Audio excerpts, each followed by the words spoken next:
Well, I felt like we got off to a pretty good start. We returned the kick, got some good field position.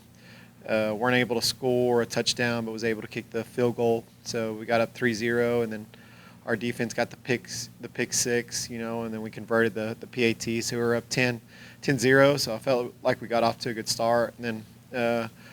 And then from there, it wasn't quite as good for the rest of the half, and obviously they took a lead going into halftime, and then I thought coming out of the second half, offensively we didn't play great. We had the turnover and we kind of sputtered some, and defense kind of held us in there. They played good enough to keep us in the game, and then we finally ended up scoring the touchdown in the fourth quarter early, and then we were able to block the punt and score a touchdown there to tie it.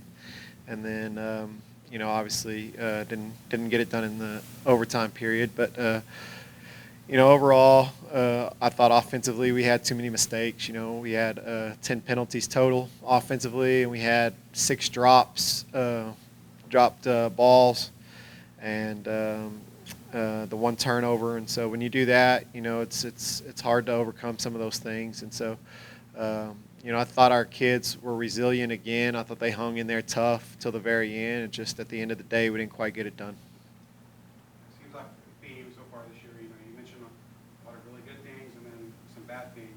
So is it focus now? You're just trying to get them to play a complete game where it's pretty much all positive? Yeah, for sure. I mean, that's the goal every week is you got to play all 48 minutes. It's not one or two plays that decide a football game. It's the plays that occur over the 48 minutes. And so that's the goal, is just to keep playing and try not to have the lulls throughout the game where we dip down, our performance dips a little bit. We gotta be more consistent throughout the course of the full game. And so we're working to do that every single day. And our kids showed up this morning, and it was one of the best Monday practices we've had in a long time. So I was proud of that. So we just got to continue to work and continue to get better. You said you had a good Monday practice. A lot of times it seems like a coach will say that, or, make a point of saying that, and if they end up playing good on Friday, is that kind of a key? Do you feel like a lot of times when they start the week good, they end up finishing strong? Yeah, I'd like to think so. I think obviously you have to practice well to play well in the game, and so Monday's the first opportunity you get to practice, and so um, you know the way that we came out today and we practiced hard, and guys had some energy, and they were had some pep in their step, and so all that was good to see. And so it was a good start to the week. Now we got to continue it Tuesday, Wednesday, Thursday, and then into the game on Friday. And, you mentioned kind of mistakes that were made on offense, and then the defense has given up 30-plus points in each game so far. Do you kind of, is it like a focus thing throughout the entire game, or you kind of know what you need to do to make them play a complete game like that? Well, I wish I knew the answer to that, because if I did, I'd be a millionaire. Everybody would be wanting the answer to that. But we're dealing with 16, 17, 18-year-old kids. And so obviously mistakes are going to be made, and that's part of it. It's part of the game of football, and so that's part of the beauty of it as well, is that you gotta persevere and you gotta overcome them, and you gotta hopefully have fewer mistakes than the opposing team, and so. All those things play into it. We got a young team. If you look at us defensively, not a lot of these guys playing defense had a lot of experience last year. Our defensive line doesn't have much experience from last year, hardly any at all. Darius is a veteran, as he's been on the varsity since his sophomore year, but this is his first year to play linebacker. He's been a running back, and he's been a defensive lineman.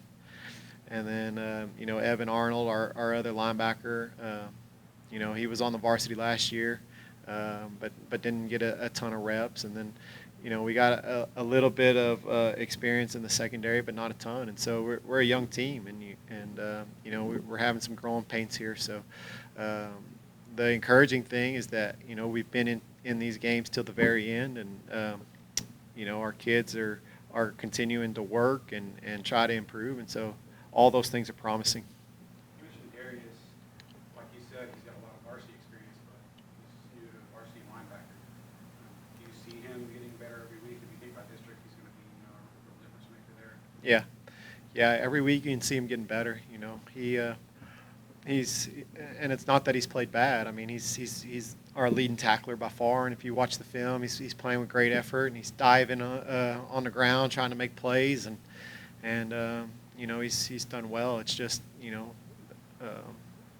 sometimes it happens fast, you know, and so not having a ton of experience at linebacker, you know,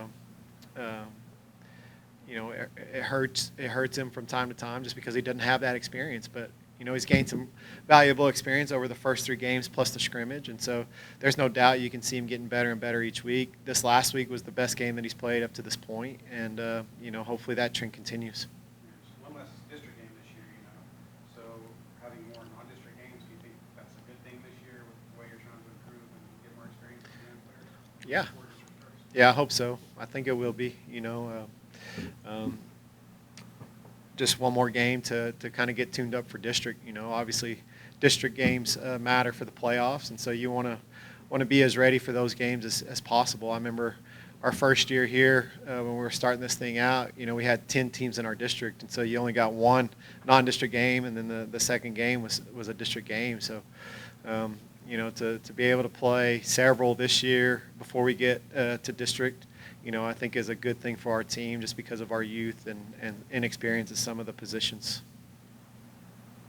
A 2-1 Belton team and a new team on the field. What have you seen from them that might cause some challenges for your team this Friday? Yeah, they're a good football team.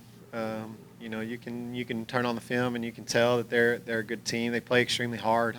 I'm impressed with the way that they play hard. Defensively, they fly around. They get a lot of people to the football and seem to be playing pretty fast on defense. Offensively, kind of the same. You know, they play hard. Got a really big, good-looking quarterback, 6'4", 200 pounds. That is a good player for them. And so overall, I mean, they're a good football team, and everybody we play is good. You know, I mean, this is Texas high school football, and all these teams are well coached and they're good. And so it's going to be a big challenge, you know, as they come here to our stadium to play. I mean, it's always a big challenge for us to play a good football team like Belton. And so we're looking forward to it. You know, we're ready to flip the script and get on to the next one.